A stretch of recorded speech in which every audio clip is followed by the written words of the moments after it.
Yeah, it's working. Yeah. Okay, thanks. All right, I was over there getting grounded. I have dirt on my fingers. It feels good to get grounded because my mother is going to take care of me. The planet is going to take care of me today because I'm going to be honest. I'm scared. I came here to do this because I'm scared to do this.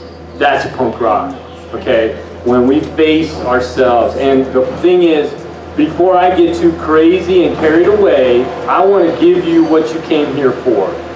Radical acceptance. How do I do radical acceptance? Well, it starts right here, where my feet are, okay? I'm going to just realize that I have only this sphere of influence. Now, I'm an acting 101 kind of guy. I passed some acting classes. So when somebody says, get into your sphere, baby, I can see my sphere, okay? I know where my sphere is. All right, I'm working it. Okay, that's getting my body and my mind aligned and reminding myself that where I am is now. And now is my higher power. I'm going to drop the G word on you. Okay, I just have to. It's shorthand for a lot of things that I've had to deal with in my life.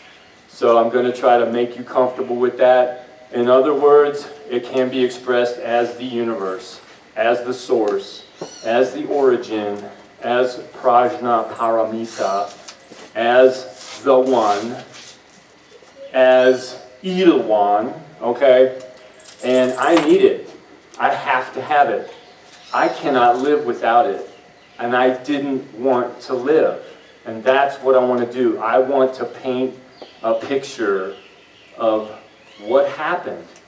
Why did I not want to live? And why do I want to live now? But I want to make sure that I give you that radical acceptance. So I'm going to talk about acceptance a lot. And about punk rock a lot, I hope. It is my love. It is my joy. I love loud, aggressive music. I can't help it. I hear it. Guitar, drums, loud, powerful, boom. I'm there. It's like I'm a tuning fork.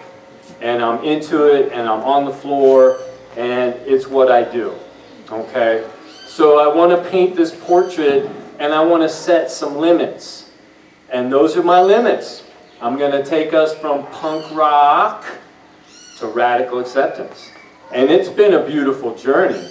Oh my gosh. And I can tell you several years of cool stuff, but I'm only 61. So I don't know how long I'm going to talk, right? I'm going to watch for my host to remind me, Ken, stop. Because if I hit that zone, and we hit that zone, we might be here a little while, right?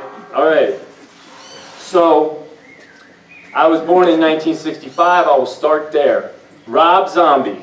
Thunder Kiss, 1965. That's one of the greatest songs I played every day on my birthday. That's some good rock right there. If you don't know what I'm talking about, please look it up later. And that's another thing.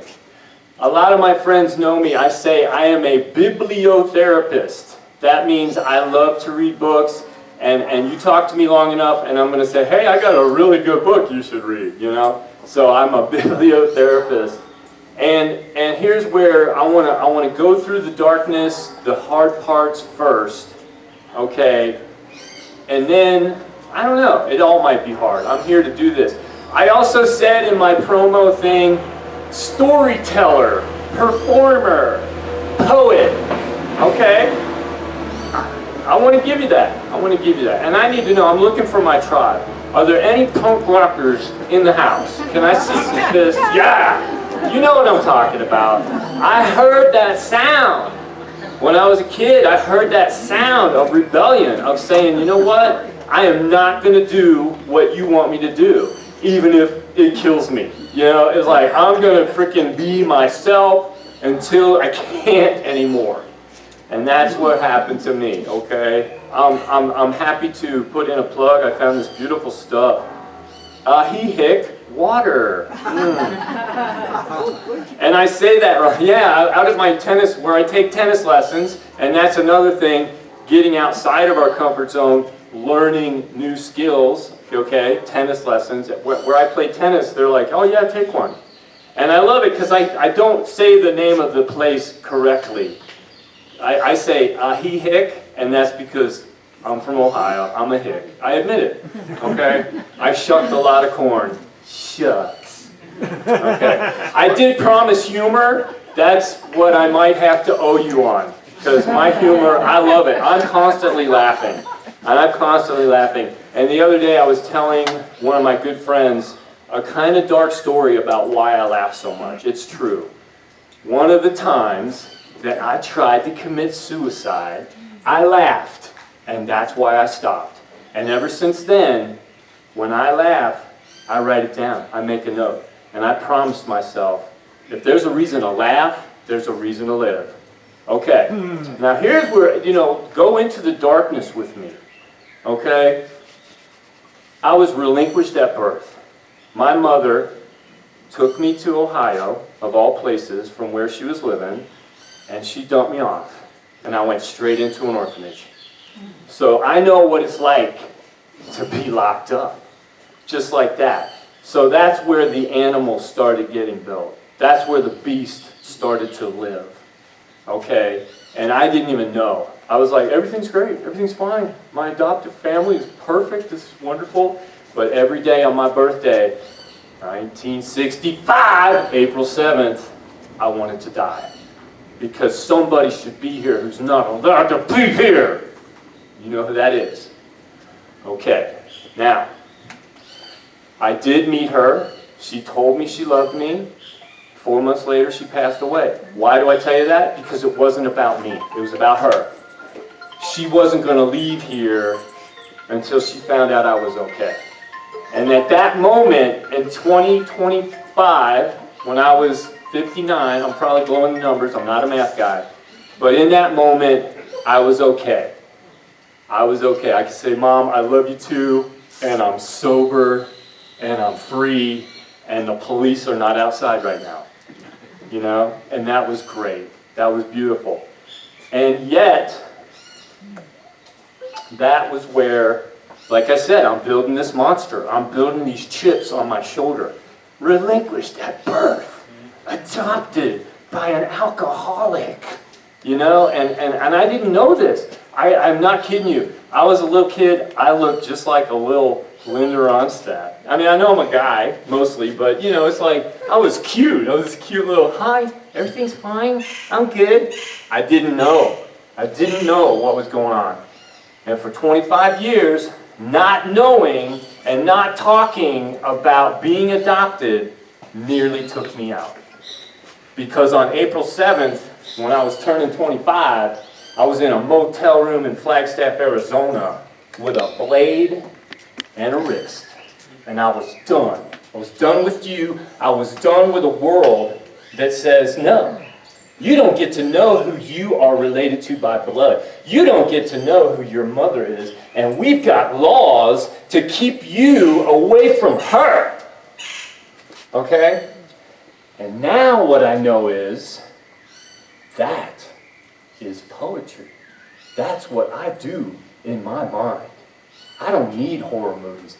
I don't need to watch the news. Dude, in here, war zone every day. Okay? And I want to blame. I'm telling you, I want to blame. I got reasons to tell you why I'm messed up, and they're all nothing to do with me. Okay? And that's twisted. And I've learned another way. I've learned radical responsibility. I give myself the apology I'm not going to get. I'll say that again. I give myself the apology I'm not going to get. Relinquished at birth. I'm sorry that happened to you. I have an inner family. I'm not going to lie. I have an inner family. Inner child, inner teenage punk rocker, right? Inner showman, performer, and even an inner grandpa. I'm all old, man. Can you help me? I'm old. No, I'm kind of joking. I love talking to John back there. He's the most mellow dude in this room. And I love mellow. Mellow is the new punk rock. And I want that. I want that. Okay, so I was an angry teenager. It got ugly. I was a vandal. I was a menace. I was a criminal. Okay? First time I was arrested, arson, armed robbery, felonious assault. It was a hell of a night. It was okay, never mind. Anyway, okay, so, okay, let's see. Let me check my notes. Shock value will not work. This presentation is not about you. Put your ego aside and be community-minded. Okay, thank you. All right. So yeah, I do. I have an arrest record, but also, you know, the good news is I'm on the other side of that. Why did that kind of stuff happen to me? Why did the police often show up when I was just having a party? Because I'm the real thing. Just like a 1950s horror movie. He was a teenage alcoholic. Okay? That's me. I was in the bottle from the time I was 14. I was drinking to go to high school. In high school, my nickname was Gimme Drugs. Because every day that I walked into school, man, hey Ken, how you doing? Give me drugs. Give me drugs. Why? Because I had created a life in my head that I did not want to live in. Okay? The world that I wanted to get out of was all in my head. And I could not admit it. I could not admit it. I could not accept it. It was scary. It was like to believe that would mean to believe I'm broken. I'm insane. I'm no good. And what happened? Music. Music lyrics that said that. They said the things that I felt. And I will quote, and I will share the beautiful poetry of punk rock. Rock lyrics are poetry. Everybody's overlooking this. I see all these messages right here. People just say, that's a good song. Yeah, but look at what they're saying. Okay, Johnny Rotten, he scared people so bad that he got harassed by the police. And he was just a teenage punk, really. But he said this, he said, I am an antichrist. I am an anarchist. I know what I want, and I know how to get it. I want to destroy the passerby. I want to be anarchy. Okay? That's what I wanted. I wanted a scorched earth, man. And why? Because hurt people hurt people. I'll say it again. You're all like, yeah, I get that. Thanks for being with me. Hurt people hurt people. I was hurting, man. I was sad. But the anger was what showed up. I was so angry at my parents. Why? They put me in my first rehab at 19. Why? You know, it was just all this insanity. Because I was taking this stuff too far. You know, I'm like, no man, I'm real. I'm not a sellout. I had friends that were into the same kind of music as me, right? And they went off to college. They started families, you know? And what did I do? I'm still at the punk rock club, man, slam dancing. Where you guys at, man? You know? They were gone because it wasn't real to them. I was going to make it real. I saw all these tragedies, and I wanted to be one. I wanted to be suicide by cop.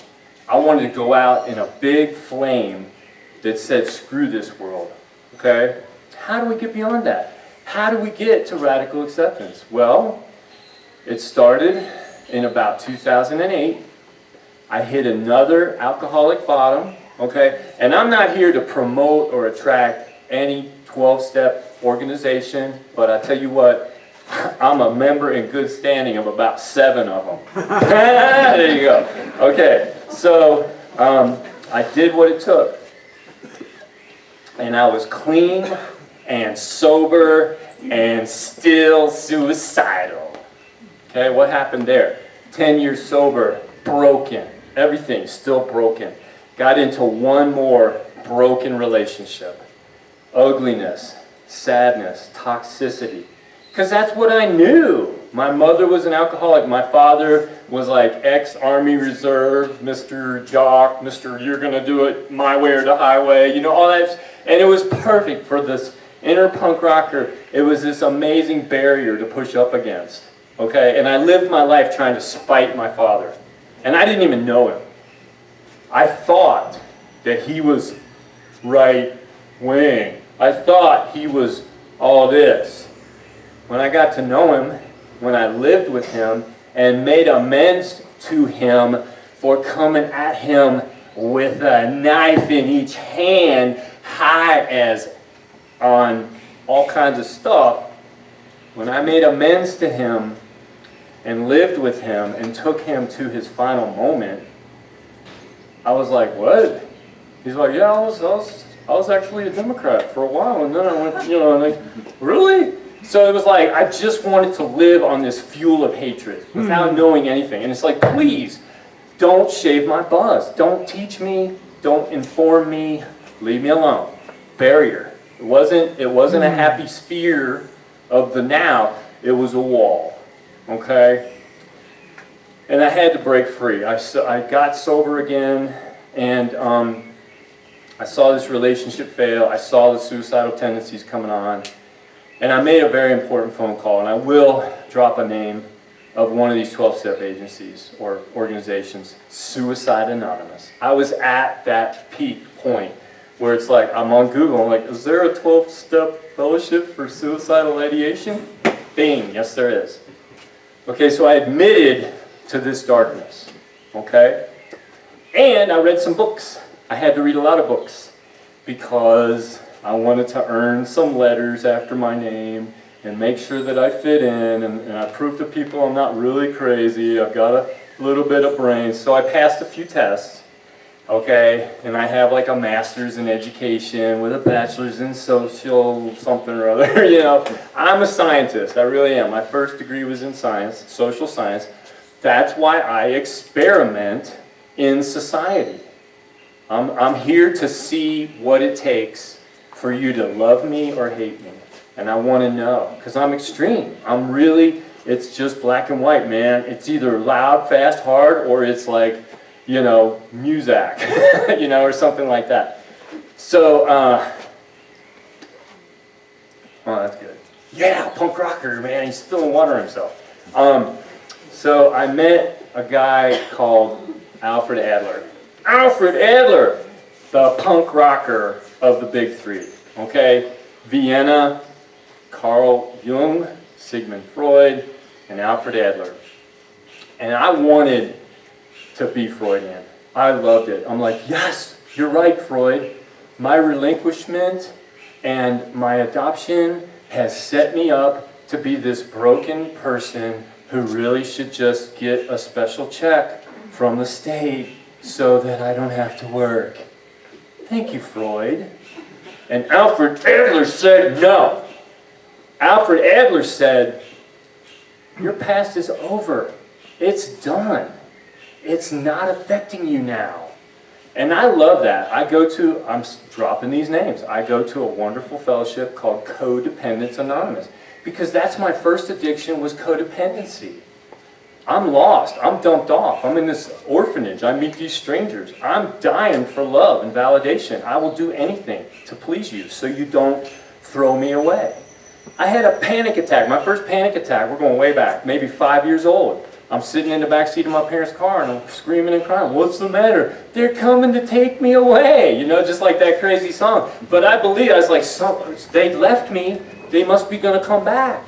And later in life, I'm like, yeah, maybe I'm extraterrestrial. They're going to come back. Where's the mothership, man? I felt that way. And here's the thing. I love to drop statistics, okay? I love statistics. In 1965, over 140,000 babies were relinquished at birth and given up for adoption. And you know what? They're not all standing in front of you with tattoos and a prison record. Not really a prison record. I spent about a week in the Cincinnati workhouse for all those charges. And the funny thing is, well, actually, it's crazy because my story. I go to Korea, right? You have to pass a fingerprint test to get into Korea to teach, and that's great. And the only reason I passed is because they weren't looking at misdemeanors. Aggravated menacing, misdemeanor. All right? Felonious assault, misdemeanor. Right? Arson, misdemeanor. Why? Because it was Ohio, and Ohio is pretty badass. Whoops, I wasn't going to drop too many profanity words. Yeah. 10 minutes? Perfect. Okay, so let's get to the beautiful ending, which I already told you, but I'll give you more detail. How do I get to radical acceptance? I have to find acceptance every day. And I do it like this. Okay? When I wake up in the morning, the first thing I say to the universe is thank you for another day sober. Because if I don't have sobriety, you don't want to know. I'm dead. I mean, really. You got some drinkers in here? You don't want to see nothing, right? Next thing I do, the bodily stuff. And then I meditate. Believe that? A guy like me meditating? Yeah.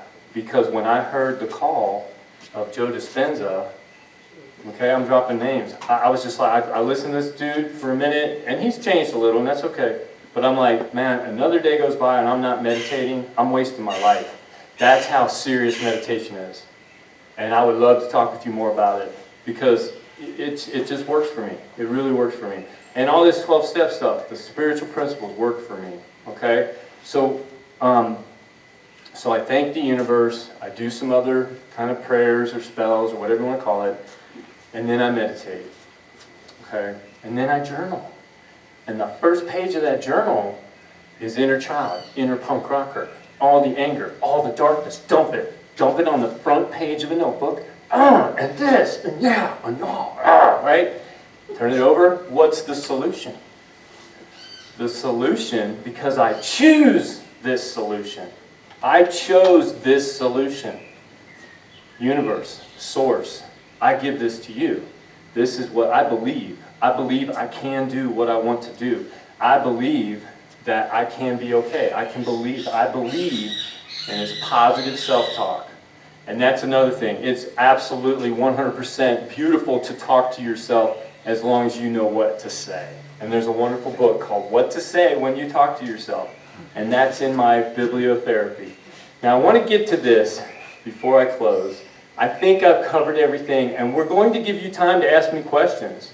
I want to face your fire. I want to hear from you. I want to connect with you on this. One of my heroes is another alcoholic. He's dead now. His name was Dr. Paul O. Crazy funny guy. And I'm going to share with you, like a poem, this thing that he says about acceptance. And this is an alcoholic talking to other alcoholics about how to stay sober. And Dr. Paul O. said this. He said, acceptance is the answer to all my problems today. When I am disturbed, it's because I find some person, place, or thing unacceptable to me. And I can find no serenity until I accept that thing exactly as it is in this moment. There are no mistakes in God's world. Until I could accept my alcoholism, I could not stay sober. Unless I accept life on life's terms, I cannot be happy. I need to concentrate not so much on what needs to be changed in the world as on what needs to be changed in me and in my attitudes. That's all I got. Thank you.